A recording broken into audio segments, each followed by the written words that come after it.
감사를 드립니다. 오늘은 한 이야기로 말씀을 시작해 보려고 합니다. 한 할머니가 죽어서 심판관 앞에 갔습니다. 근데 할머니가 살아온 인생의 기록을 아무리 뒤지고 조사해봐도 이 할머니가 사랑과 자비를 베푼 일을 전혀 찾아볼 수가 없었습니다. 그런데 딱 한 번 아주 배고파하는 거지에게 당근 하나를 베푼 것이 유일한 사랑과 자비로 기록이 되어져 있었습니다. 그러나 이 심판관은 아무리 작은 사랑이라 해도 그것이 소중한 것이기 때문에 그 할머니가 이제 하늘나라로 가도록 그렇게 판결을 내리고 결정을 내렸습니다. 그리고 나서 이제 심판관이 거지에게 주었던 그 당근을 법정에 가져오게 해서 그 할머니에게 줬습니다. 그리고 이 할머니가 그 당근을 잡는 순간에 마치 보이지 않는 줄에 의하여 끌려가듯이 이 할머니가 당근을 붙들고 하늘 위로 올라가게 됐습니다. 그때 거지 한 사람이 나타나더니 이 할머니 옷자락을 잡고 같이 하늘로 올라갑니다. 그리고 또 다른 한 사람이 거지의 발을 잡았고 그 사람도 하늘로 올라갑니다. 그렇게 당근 하나를 붙든 할머니 밑으로 해서 많은 사람들이 주렁주렁 매달려 하늘로 올라가게 됐습니다. 그런데 이 할머니는 아무런 무게도 느끼지 못한 채 이제 당근만을 잡고 하늘나라를 향하여 올라갈 뿐이었습니다. 그런데 점점 올라가서 드디어 이제 하늘 입구에 도달하게 됐습니다. 그때 할머니가 천국문에 도달해서 마지막으로 땅의 모습을 보기 위하여 아래를 쳐다봤더니 자기 발밑으로 수많은 사람들이 매달려서 함께 하늘나라로 가는 것을 그때서야 이제 보게 됐습니다. 그러자 이 할머니가 화가 났습니다. 왜냐하면 당근은 분명 내 것인데, 내 당근인데 내 당근을 붙들고서 수많은 사람이 따라 올라오니 그게 너무나 화가 나서 이 할머니가 내 당근에서 떨어지라고 손짓을 휘젓기를 시작을 했습니다. 그러자 이 할머니도 그 당근을 놓쳐서 다 같이 하늘나라에 가지 못하고 떨어졌다는 그런 얘기입니다. 자신이 하늘로 올라가는 것만 생각했으면 문제가 없었는데 남이 올라가는 것에 배가 아픈 인간의 못된 마음 때문에 다 같이 하늘나라에 가지 못했다는 그런 얘기입니다. 물론 사실이 아니라 만들어낸 이야기입니다. 당근 하나를 거지에게 준 일이 기록으로 남고 바로 그 작은 일 때문에 하늘나라에 갈 수 있었다는 것은 웃기면서도 사실은 슬픈 이야기지만 우리에게 귀한 신앙적인 교훈을 주는 그런 이야기라고 하는 사실입니다. 무엇보다도 지극히 작은 자 하나에게 물 한 그릇 대접하는 것도 하나님이 기억하신다라고 하는 메시지를 담고 있습니다. 그리고 그 작은 선행이 다른 사람에게 영향을 주어서 널리 퍼지게 되는 교훈도 담겨져 있습니다. 요한복음에서 예수님은 십자가를 앞에 두시고 이런 말씀을 하십니다. 요한복음 12장 24절 말씀인데 내가 진실로 진실로 너희에게 이르노니 한 알의 밀이 땅에 떨어져 죽지 아니하면 한 알 그대로 있고 죽으면 많은 열매를 맺느니라.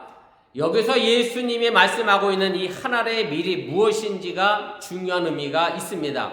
그냥 일반적으로 한 알의 밀이 땅에 떨어져서 썩어서 싹을 피우고 잎을 만들고 이어서 많은 열매를 거두는 것이 맞습니다만은 그러나 예수님이 말씀하고 있는 이 한 알의 밀알, 여기서는 단순한 일반적인 한 알의 밀알을 의미하는 것이 아니라는 말씀입니다. 제가 예수님께서 이 말씀을 언제 하셨느냐고 말씀드렸느냐면 십자가 사건을 앞에 두고라고 말씀을 드렸습니다. 그래서 이 한 알의 밀알은 예수님의 십자가 사건을 의미하는 것이고 예수님께서 십자가에서 돌아가심으로 해서 많은 열매가 거두어진다라고 하는 얘기고 더 나아가 다시 말하면 예수님이 십자가의 죽음으로 많은 사람을 구원하실 것이라고 하는 말씀의 의미가 이 한 알의 밀알에 담겨져 있는 그런 의미라고 하는 얘기입니다. 그래서 요한복음 저자는 이 말씀 이후에 자기 생각을 이렇게 적어놨습니다. 요한복음 12장 33절인데 이렇게 말씀하시면 자기가 어떠한 죽음으로 죽을 것을 보이심이로라 라고 그렇게 얘기합니다. 아주 작은 당근 하나의 선행, 한 알의 밀알의 희생, 그리고 예수님의 십자가의 죽음은 많은 사람을 구원에 이르게 한다는 그런 말씀입니다. 그런데 이 할머니가 당근이 자기 것이니 자기를 붙잡고 하늘로 같이 올라가지 말라고 욕심을 냈습니다. 남과 나누려고 하는 마음이 없었습니다. 자기 것을 자기만 갖겠다고 욕심을 내고 고집을 부렸을 때 결국은 모두가 다 망하게 되는 결과를 만들었다는 사실입니다. 우리가 선을 행할 때 그 선이 내가 행한 나만의 선이라고 생각한다고 하면 그것은 더 이상 선이 아닙니다. 홀로 차지하는 선은 우리가 뭐라고 표현하죠? 제가 앞에 화면에도 썼습니다만 홀로 선이라고 주장하는 건 독선입니다. 독선. 같은 선인데 이렇게 큰 차이가 있습니다. 나쁜 선이 됩니다. 참된 선이라고 하는 것은 함께 선해지는 것이지 혼자만의 선은 독선은 참된 선이 아니라고 하는 얘기입니다. 독선은 아주 나쁜 선이라는 것을 여러분들이 기억하시기를 바랍니다. 오늘 우리가 함께 읽는 본문은 초대교회에서 고백되어진 그리스도의 창가라고 불려주는 그런 신앙의 고백문입니다. 그런데 이 구절을 가만히 보면 사도 바울이 평소에 사용했던 용어 대신에 조금 생소한 용어들이 등장을 합니다. 그 대표적인 것이 10절에 나오는 내용인데 이 세계를 하늘과 땅 그리고 땅 아래로 3등분하는 그런 개념이 나오는데 이것은 사도 바울의 개념은 아닙니다. 또 하나 신학적으로 보면 사도 바울의 중심 사상은 뭐냐면 십자가와 예수님의 부활 사건이 중심 사상인데 오늘 이 말씀 속에서 여러분들이 읽어보셨지만 무슨 내용이 주로 들어있느냐면 예수 그리스도가 하늘에서 내려오셨고 그리고 다시 그 그리스도가 하늘로 올라감의 구조를 사용하고 있음을 보게 됩니다. 그래서 이 그리스도의 창가는 사도 바울 이전에 있었던 것인데 사도 바울이 그 내용을 조금 수정해서 자신의 신학적 사상을 반영해서 오늘 빌립보 교회에 전하고 있는 것으로 여러분들이 이해하시면 틀리지가 않습니다. 그런데 예수 그리스도가 내려오고 올라갔다고 하는 내용은 요한복음에서도 자주 등장합니다. 아시는 대로 요한복음 1장의 말씀에 보면 최초의 말씀이 계셨고 그 말씀이 하나님과 함께 계셨고 그 말씀이 육신을 입고 이 땅에 내려오셨는데 그분이 곧 예수님이다 라고 정의를 내립니다. 요한복음 1장 14절인데 우리 함께 읽어보겠습니다. 말씀이 육신이 되어 우리 가운데 거하심에 우리가 그의 영광을 보니 아버지의 독생자의 영광이요 은혜와 진리가 충만하더라. 이렇게 내려오신 예수님에 대하여 요한복음 저자는 요한복음 3장과 8장과 그리고 12장에서 연속적으로 예수님이 들려야 할 것이다 라고 이야기를 하게 됩니다. 물론 1차적인 의미는 예수님이 들려야 한다고 하는 것은 십자가에 달릴 것을 의미하는 것이지만 동시에 승천하여 하늘로 올라간다라고 하는 의미가 요한복음 저자의 신학사상 속에 담겨져 있는 그런 의미라고 하는 말씀입니다. 오늘 보면 구절에 보면 하나님이 예수를 지극히 높여 모든 이름 위에 뛰어나게 하셨다라고 하는 말씀이 나옵니다. 그럼 왜 하나님은 예수님을 그렇게 높여주셨는가? 그 이유가 오늘 본문 7절 8절에서 이렇게 정의하고 있습니다. 말씀을 상고하며 다시 한번 읽어봅니다. 시작. 오히려 자기를 비워 종의 형체를 가지사 사람들과 같이 되셨고 사람의 모양으로 나타나사 자기를 낮추시고 죽기까지 복종하셨으니 곧 십자가에 죽으심이라. 하나님께서 예수님을 높이신 것은 예수님이 낮아져서 사람과 같이 되었다는 것에 있습니다. 다시 말씀드려 육신이 되어 예수님이 이 땅에 오신 것처럼 예수님이 하늘에 계시지 않고 이 땅에 내려와 사람이 되었기 때문에 하나님이 그 예수님을 높여 주셨다라고 하는 얘기입니다. 예수님은 충분히 위에 있을 자격이 있으신 분입니다. 그리고 높은 위치에 계실 자격이 있음에도 불구하고 그 자신의 목적 때문에 낮아졌기 때문에 충분히 높임 받을 만한 자격이 주어졌다라고 하는 얘기고 이것이 사도 바울이 노래하고 있는 그리스도의 창가, 그리스도의 찬송의 목적임을 여러분들이 깨달으시길 바랍니다. 예수님이 베푼 사랑은 하늘 위에서 베푼 사랑이 아닙니다. 그저 높은 하늘에서 거만하게 베푼 사랑이 아니라는 말씀입니다. 주인의 모습으로 베푼 사랑이 아니라 종된 우리의 마음과 심정을 충분히 헤아려 우리 모두가 누리게 되는 사랑을 베푸셨음을 여러분들이 믿으시기를 바랍니다. 우리 속담에 그런 말이 있잖아요. 호레비 사장은 누가 알지요? 과부가 안다 했습니다. 사실은 왜 이런 속담이 나왔느냐면 서로 같은 처지에 있지 않으면 그 사람의 마음과 사정을 전혀 알 수 없기 때문에 이런 속담이 나왔습니다. 제가 자주 드리는 말씀이지만 그래서 우리는 부모님의 마음을 온전히 알 수가 없습니다. 왜냐하면 우리가 결단코 부모님 나이보다 앞서간 나이를 살아낼 수가 없기 때문에 그렇습니다. 그저 우리는 부모님의 뒤를 쫓아가며 이 나이 돼서 우리 엄마 아빠가 이런 마음을 품었겠다라고 알지만 지금 80이 되시고 90이 되신 부모님 마음은 또 우리는 헤아릴 방법이 없다라고 하는 얘기입니다. 예수님은 높은 곳에 계시지 않고 자리를 박차고 일어나 세상에 내려와 사람이 되셨습니다. 그래야 사람의 형편과 처지만 알게 된다라고 하는 얘기입니다. 그냥 무늬만 사람이 됐다라고 하는 얘기 아니라 사람의 아픔과 사람의 죄까지도 모두 나누기 위하여 그 높은 자리에서 내려와 이 땅에 사람의 모습으로 오셨다고 하는 사실을 여러분들이 믿으시기를 바랍니다. 그래서 십자가에 죽기까지 목숨을 걸고 우리를 사랑하셨다라고 하는 말씀입니다. 그럼 왜 예수님이 이렇게 낮아지셨느냐라고 묻는다라고 하면 그 답은 단순하고도 명확합니다. 바로 낮아지셔서 우리와 더불어 그 사람들과 더불어 함께 하늘나라에 올라가기 위하여 낮아지셨습니다. 다시 말씀드리면 함께 부활하여 승천하시기 위하여 낮아지셨다라고 하는 그런 사실을 여러분들이 믿으시기를 바랍니다. 사실 예수님만 부활해서 승천하시면 그것은 예수님만의 독선입니다. 선은 선인데 그것을 혼자 가지려고 하면 독선이 됩니다. 선은 모두가 함께 누려야 하고 그렇게 할 때 사랑이 된다고 하는 사실을 여러분들이 믿으시기를 바랍니다. 지난주에 미국과 캐나다가 아이스 하키 경기가 있었습니다. 4개 국가의 대항전이었었는데 결과적으로는 이제 캐나다와 미국이 결승전에서 맞붙었습니다. 그동안에 트럼프가 늘 얘기하던 게 뭐냐면 멕시코와 캐나다 관세를 25% 올리면서 캐나다에다 뭐라고 얘기했냐면 캐나다가 우리 미국의 소중한 몇 번째 주가 될 것이다? 51번째 주가 될 것이다. 이런 말을 서슴지 않고 했기 때문에 그런 감정 때문인지 캐나다와 미국이 아이스하키를 시작하기 전에 아이스하키는 원래 합법이잖아요. 그죠?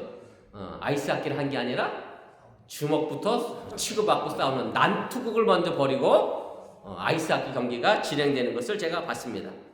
근데 이 말이 캐나다 선수들에게 애국심을 불러일으켰는지 결국 영장전까지 가서 어디가 이겼느냐면 캐나다가 우승을 차지하게 됐습니다. 그래서 트루도 캐나다 총리가 자신의 SNS에 캐나다에 이렇게 설명을 해놨어요.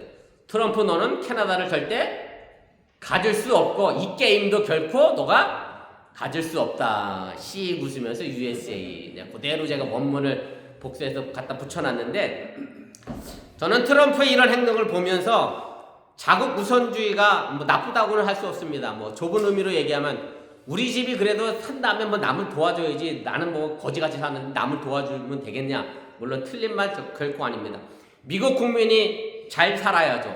미국 국민이 잘 사는 거에 대해서는 반대를 하는 것은 아닙니다. 다만 미국이 잘 살기 위한 방편으로 다른 나라를 희생해서는 안 된다라고 하는 얘기입니다. 저는 트럼프 대통령이 죄송한 표현이지만 멀쩡한 정신이라면 멀쩡한 독립국가를 가지고 이웃에 붙어있는 나라를 가지고 우리나라에 주가 되겠다라고 하는 말을 어떻게 저게 맨정신으로 할 수 있을까?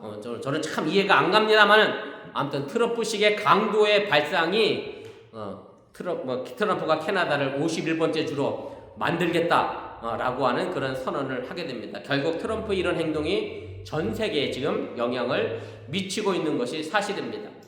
전부 자신의 나라의 이익만을 추구하게 되면 그 결과는 서로에게 피해를 주게 되어 있습니다. 왜냐하면 전 세계는 무역이라는 관계로 서로 얽혀 있기 때문에 그렇습니다. 어느 한 나라가 이 모든 것들을 독점할 수는 없습니다. 그렇게 되면 독선이 됩니다. 서로가 서로에게 선이 되는 일을 우리가 만들어 가야 하는데 지금 트럼프의 관세 정책은 전 세계와 더불어 지금 경제 전쟁을 하겠다라고 하는 독선에 치닫고 있다고 해도 틀리지가 않는다라고 하는 얘기입니다. 우리는 이 악순환이라고 하는 말을 합니다. 나쁜 일이 이어져서 계속 나쁜 일을 만들어낸다는 그런 뜻입니다. 그러나 우리는 악순환이 아닌 선순환을 만들어야 합니다. 이것이 우리 기독교인들의 책임이며 사명입니다. 나로부터 선한 일을 만들어 그 선한 일을 계속해서 이어나가게 해야 한다는 그런 말씀입니다.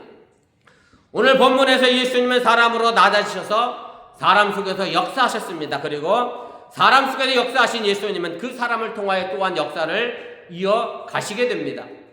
우리를 위하여 십자가에서 죽으신 그 사건이 예수님만을 위한 영광의 죽음이 아니라 우리 모두를 살려내는 영광의 죽음, 그리고 모든 사람을 살려내는 구원의 죽음이 되었다는 말씀입니다. 그래도 우리는 높은 곳에 계신 하나님, 승천하여 하늘 보좌 우편에 앉아 계신 예수님을 보아야 하고, 더 나아가 이 땅에 내려와 사람이 되시고 사람 속에서 역사하시는 하나님과 예수님을 봐야 한다는 사실을 여러분들이 믿으시기를 바랍니다. 그런데 예수님은 마태복음 25장 40절에 이렇게 말씀합니다. 내가 진실로 진실로 너희에게 이르노니 너희가 여기 내 형제 중에 지극히 작은 자 하나에게 한 것이 곧 내게 한 것이라. 우리가 사람에게서 지극히 작은 내 형제 중에서 하나님을 보지 못한다라고 하면, 그리스도를 보지 못한다라고 하면 우리는 온전한 신앙인이라고 할 수가 없다는 사실을 깨달으시길 바랍니다. 예수님은 그 작은 자가 바로 하나님이요 그리스도라고 말씀하셨습니다. 바로 지금 여러분들 옆에 계신 분들이 이 예배 시간에 내려온 하나님이시고 예수님임을 믿으시기를 바랍니다. 그리고 더 나아가 부모님, 아내와 남편, 자녀, 직장에서 함께 일하는 직장 동료가 바로 하나님이며 그리스도임을 또한 깨달으시기를 바랍니다. 어떤 사람이 납비를 찾아와 이렇게 묻습니다. 성경에 보면 사람이 하나님을 만났다는 장면이 많이 나오는데 왜 요즘은 그런 일이 일어나지 않습니까? 라고 물었습니다. 그러자 이 납비가 이렇게 대답을 했다고 합니다. 사람들이 허리를 굽히지 않기 때문이지 라고 대답을 했답니다. 저는 이 말이 틀린 말이 아니라고 생각합니다. 요즘은 말 그대로 사람들의 교만이 하늘을 찌르고 있는 시대라고 할 수가 있습니다. 우리가 낮아지지 않았기 때문에, 비우지 않았기 때문에 하나님을 볼 수 없다는 겁니다. 하나님은 허리를 굽혀 낮아지는 사람에게 보여지는 그런 낮아진 존재라고 하는 사실을 여러분들이 잊지 마시길 바랍니다. 우리는 하나님을 보기 위하여 하늘을 봐야 하지만 동시에 이 땅에서도 하나님을 봐야 한다는 그런 말씀입니다. 그래서 예수님은 승천하시면서 제자들에게 이런 말씀을 하십니다. 사도행전 1장 11절입니다.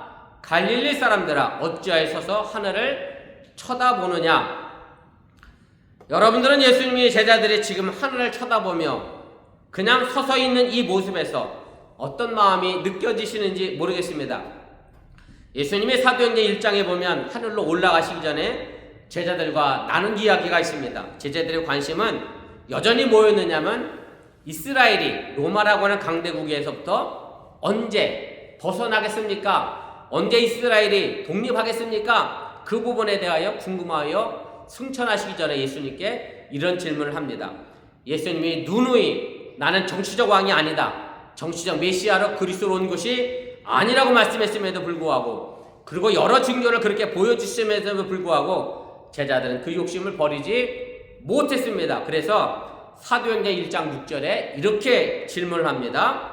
그들이 모였을 때에 예수께 여짜오 이르되 주께서 이스라엘 나라를 회복하심이 이때이니까. 부활하여 이제 승천을 앞에 둔 예수님에게 제자들이 관심 갖는 것은 지금 예수님이 승천하시게 되면 이스라엘이 로마로부터 독립하겠습니까? 바로 이때가 독립하는 때입니까? 라고 묻게 됩니다. 그러자 이 물음에 대하여 예수님은 그것에 대하여 관심을 갖지 말라 하시면서 사도행전에서 아주 유명한 말씀을 하십니다. 1장 8절이죠. 너무나도 유명한 말씀이니 여러분들도 다 아시는 말씀일 텐데 함께 해보겠습니다. 오직 성령이 너희에게 임하시면 너희가 권능을 받고 예루살렘과 온 유대와 사마리와 땅끝까지 이르러 내 증인이 되리라. 그리고 이 말씀을 하시고 하늘로 올라가셨고 그 올라간 모습을 말 그대로 제자들은 망연자실한 표정으로 하늘만 쳐다보고 있었다는 말씀입니다. 제자들이 기다린 메시아는 정치적 메시아, 힘의 메시아를 기다렸는데 끝내 예수님은 그런 메시아의 모습을 보여주시지 않고 하늘로 올라가셨으니 말 그대로 제자들은 실망해서 하늘로 올라간 하늘만 쳐다보며 절망하고 그 자리에 서 있었기 때문에 왜 가만히 서서 하늘만 쳐다보느냐라고 책망하고 야단치는 것이 바로 이 말씀의 핵심이고 내용임을 여러분들이 잊지 마시길 바랍니다. 땅끝까지 이르러 내 증인이 되라는 일을 맡겼는데 왜 계속해서 하늘만 쳐다보고 있느냐라고 하는 책망의 말씀입니다. 지금 우리에게 필요한 것은 하늘만 쳐다보는 일이 아니라 이 땅에서 하나님이 주신 사명에 충실함으로 그 뜻을 이루어내야 하는 사명이 저와 여러분들에게 있음을 잊지 마시기를 바랍니다. 그런데 사람의 마음이 그게 아니라 자꾸 낮아지기보다는 오히려 높아지려고 서로 싸우고 다투고 짓누르고 심지어는 전쟁까지 일으키고 있는 것이 현실의 삶의 모습입니다. 예수님은 자기를 비워 사람의 모습으로 이 땅에 오셨는데 우리는 비우기보다는 자꾸 뭔가 내 속에 채워야 하는데 혈안이 되어 살아가는 우리의 삶의 모습을 보게 됩니다. 이것은 가진 사람이든 못 가진 사람이든 모두 욕심의 굴레에 갇혀 있는 것이 우리의 모습이라고 해도 틀리지가 않는다는 얘기입니다.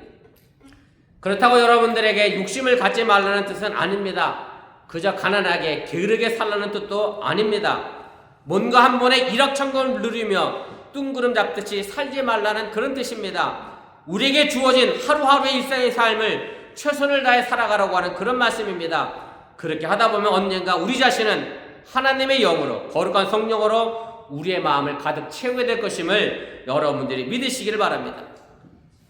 문제는 우리의 삶의 중심입니다. 그래서 오늘 함께 읽은 본문 그리스도의 창가를 시작하면서 너희 안에 이 마음을 품으라 곧 그리스도 예수의 마음이니 라고 시작을 합니다. 여러분들이 이 구절에서 말하고 있는 그리스도 예수의 마음은 무엇이라고 생각하시는지 모르겠습니다.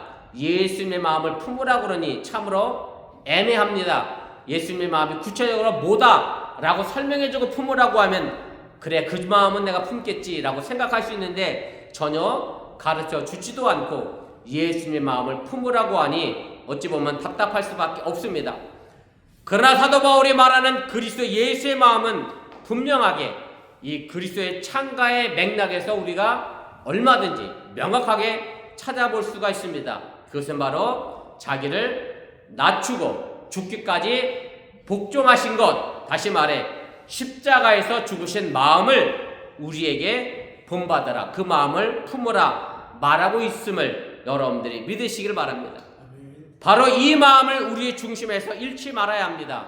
그래야 우리는 어떤 상황에서도 다시 부활하는, 일어날 수 있는 힘을 갖게 됨을 여러분들이 믿으시기를 바랍니다. 닐 규메트라고 하는 카톨릭 신부가 쓴 중심축이라고 하는 이야기가 있습니다. 이 이야기에 보면 마이르나라고 하는 한 여자 주인공이 나오는데 학교 선생님입니다. 이 학교 선생님이 너무나 바쁘고 분주하게 일해서 너무나 피곤해서 병원을 찾아갑니다. 그랬더니 병원의 의사가 이 여자 선생님에게 이렇게 충고를 내립니다. 충분한 휴식이 필요하니 푹 쉬라고. 그렇게 충고를 듣고 병원에서 집으로 돌아옵니다. 그리고 돌아와서 침대에 누워 약을 먹고 잠을 자게 됩니다. 의사의 충고대로 푹 쉬기 위해 약을 먹고 깊은 잠에 이제 빠지게 됩니다. 그러자 방바닥에 널려있던 인형들이 이런 주인의 모습을 보면서 서로 이야기를 나눕니다. 양철 장난감 병정, 고무공, 그 다음에 장난감 기관차가 차례대로 말을 하고, 그리고 제일 나중에 나무로 만든 팽이가 이런 말을 합니다. 나무로 만든 팽이가 뭐라고 얘기했느냐면, 사실 주인과 나의 모습은 비슷한 점이 많다. 주인이나 나나 굉장히 빠른 속도로 움직인다. 그렇죠? 팽이는 빠른 속도로 돌잖아요. 그런데 그것만 비슷하고 나머지는 전부 다르다라고 이야기하면서 이렇게 얘기합니다. 주인은 모든 방향으로 빠르게 움직이고 돌아다니는데 나는 딱 중심축이 있어서 한 방향으로만 빠르게 돌아서 나는 넘어지지 않는다라는 말을 하게 됩니다. 문제는 중심축입니다. 팽이처럼 땅에 꽂고 있는 중심축이 우리에게 필요합니다. 여러분들이 세상 8방 4방으로 뛰어다니고 중심축 없이 뛰어다니면 우린 금방 지치고 쓰러질 수밖에 없습니다. 그러나 내 마음의 중심축, 십자가에서 죽으신 우리를 사랑하신 그 예수님을 향한 그 마음의 중심축을 우리가 잃어버리지 않는다라고 하면 우리는 언제든지 다시 일어서게 된다고 하는 사실을 여러분들이 잊지 마시길 바랍니다. 이 마음의 중심을 잃지 않는다는 전제 안에서 우리가 비우는 겁니다. 그리고 우리가 낮아지는 겁니다. 그러게 이 비움은 보다 거룩한 것으로, 보다 값진 것으로 채우기 위한 비움이고 보다 높은 것으로 오르기 위한 스스로의 낮아짐을 여러분들이 믿으시길 바랍니다. 그렇게 낮아진 것에 대하여 역설적인 보상이 우리에게 이렇게 주어지게 됩니다. 본문 9절부터 11절입니다. 다시 함께 읽어봅니다. 이러므로 하나님이 그를 지극히 높여 모든 이름 위에 뛰어난 이름을 주사 하늘에 있는 자들과 땅에 있는 자들과 땅 아래에 있는 자들로 모든 무릎을 예수의 이름에 꿇게 하시고 모든 입으로 예수 그리스도를 주라 시인하여 하나님 아버지께 영광을 돌리게 하셨느니라. 그래서 우리의 채우기 위한 비움, 오르기 위한 낮아짐, 주인 되기 위한 종의 과정을 두려워해서는 안 된다라고 하는 얘기입니다. 삶의 값이, 삶의 의미가 바로 여기에 있기 때문에 그렇습니다. 우린 지금 자본주의라고 하는 현실에 살고 있습니다. 자본이라고 하는 말은 말 그대로 물질이 근본이 된다는 그런 뜻입니다. 제가 오늘 일부 예배 때 주스에게 설교 중에 제가 이 설교를 했어요. 무슨 설교를 했느냐면 마가복음 5장에 보면 예수님께서 군대 귀신 들린 사람을 거리사 땅에서 만나잖아요. 군대 귀신 들린 귀신이 예수님께 뭐라고 얘기해요?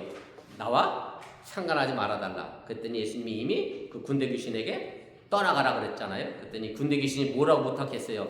나는 이 지역에서 떠나기 싫으니 저기 풀밭에 있는 돼지떼에 좀 나를 들여보내달라. 그래서 돼지떼가 2,000마리가 됐는데 그 귀신이 빠져나와서 돼지떼 들어가서 돼지가 어떻게 됐죠? 미쳤죠. 돼지가 미쳤어. 귀신이 들어서 돼지가 미쳤어. 그래서 그 돼지들이 전부 어디로 갈려갔어요? 벼락으로 해서 바닷속으로 빠져 죽었어요. 그리고 나서 마을 사람들이 예수님께 이 마을을 떠나주십시오라고 부탁을 했어요. 그래서 제가 유스한테 이걸 질문한 거예요. 마을 사람들이 왜 예수님께 이 마을을 떠나달라고 부탁을 했을까? 상상을 해봐라. 이거 ACT 시험에 나온다.